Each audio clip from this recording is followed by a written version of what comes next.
Cada palabra, cada tiempo, cada país esconden un universo de preguntas. Algunos se atreven a escrutar en la realidad para encontrar respuestas. Otros van más allá y hacen de esa búsqueda una forma de vida.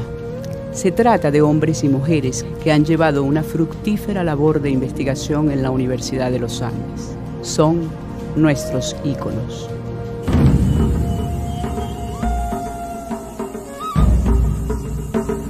Amar nuestra cultura es conocerla. Jacqueline Clarac se ha dedicado a descubrir las muchas caras de nuestro presente y pasado y con ello ayudarnos a nunca olvidar y a veces a recordar quiénes somos. Yo quería ser una niña polizonte porque yo vivía durante el año escolar en Fort-de-France, que es la capital de Martinica, que es un puerto.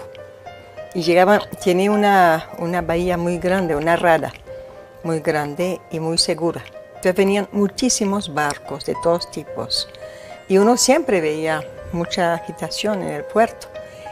Y como cuando uno vive en una isla, uno se siente un poco limitado en el espacio. Y yo, tal vez no todo el mundo siente eso, pero yo lo sentía mucho. Y yo tenía muchísimas ganas de viajar e irme en uno de esos barcos, ¿no? En las Antillas, especialmente en Martinica. Yo leía siempre todos los jueves una revista que venía para niños, donde se veían culturas indígenas de América, de África, de Asia, bueno, de todas las costumbres raras y diferentes que había en el mundo, y eso me gustaba muchísimo.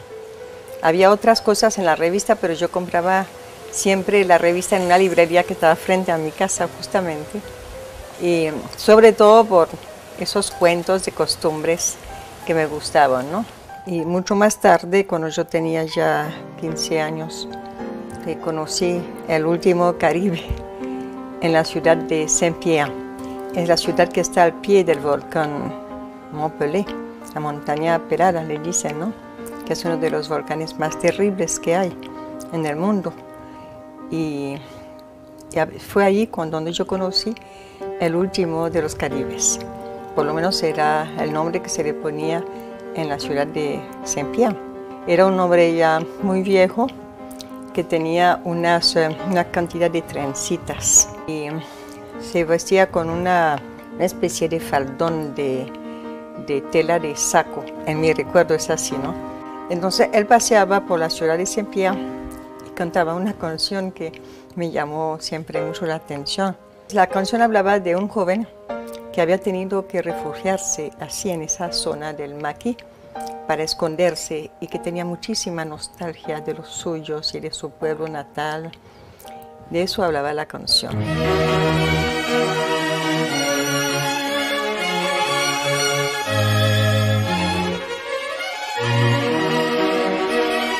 Yo no vine enseguida a Mérida, ¿no? Cuando llegamos a Venezuela, llegamos a La Guaira, porque eso fue en 51. Y después nos fuimos por la carretera vieja y de Caracas a La Victoria en esa época había 5 horas. Así que fue un largo viaje, llegamos muy tarde de noche allá.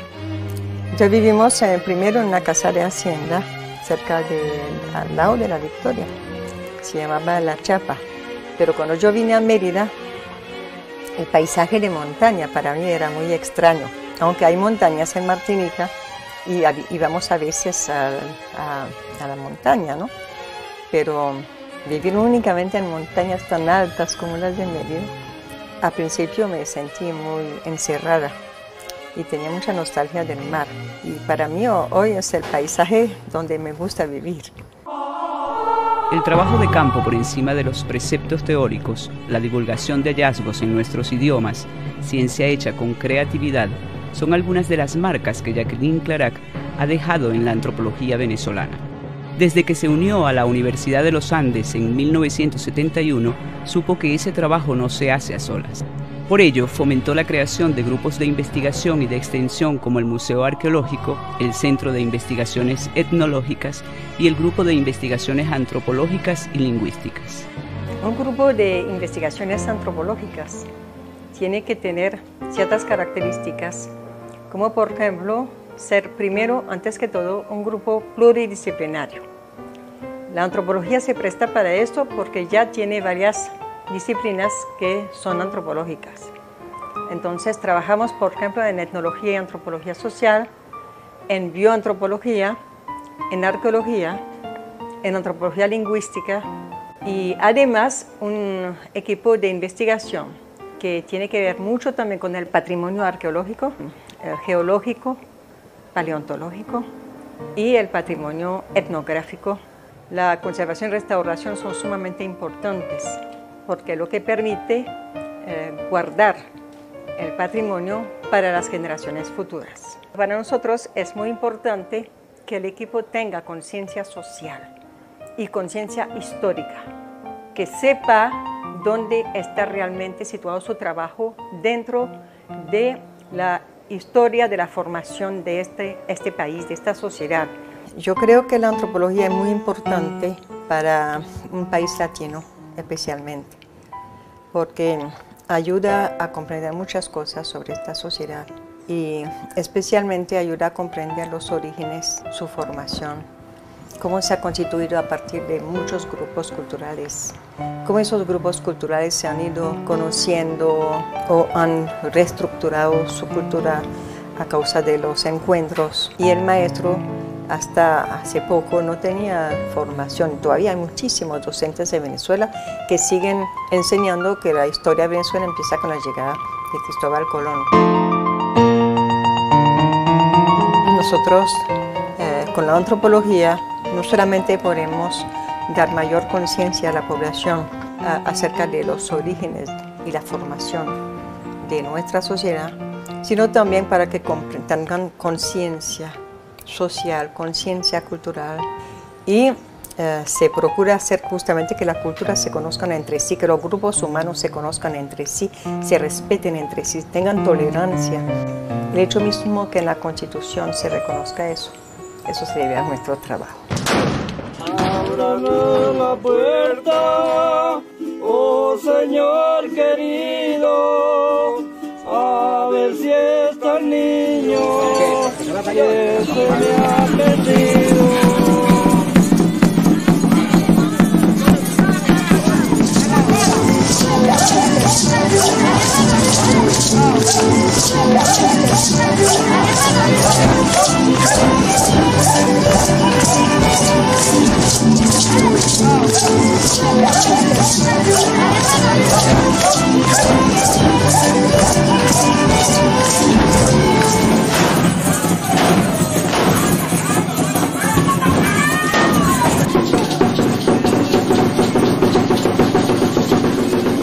Yo no lo he visto y me da dolor. En una situación colonial siempre se produce un problema de alienación y vergüenza cultural.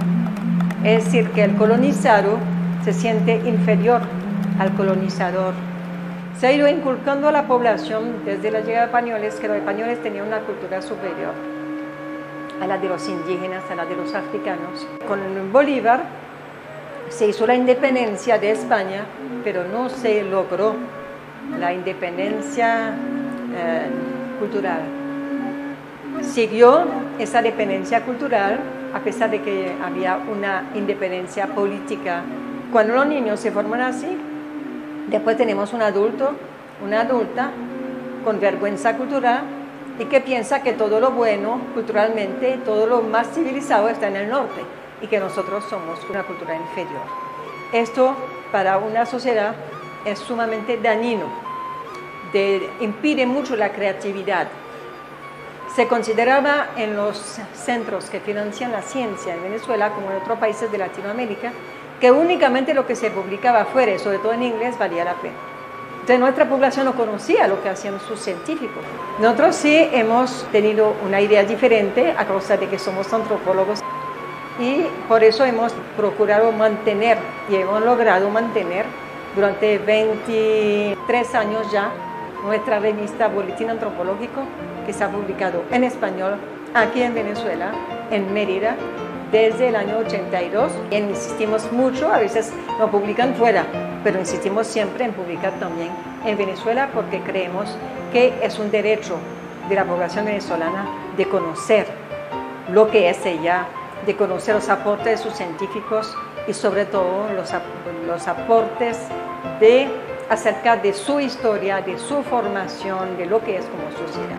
Bueno, ya hemos construido bastantes cosas, tenemos el Museo Arqueológico, tenemos el Grupo de Investigaciones, tenemos el Centro de Investigaciones Etnológicas, hemos fundado también la maestría en etnología, también el propedéutico de la maestría en etnología, y ahorita estamos fundando el doctorado, que eso es el proyecto inmediato, para el futuro inmediato, que ya ha empezado porque ya tenemos el curso de actualización para el doctorado, y a partir de este año espero que va a funcionar definitivamente el doctorado.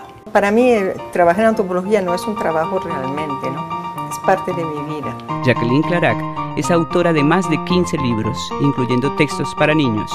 La antropóloga recibió el Premio Libro de Oro 1988 y comparte con otros autores el Premio Internacional UNESCO 1995 al mejor libro en español.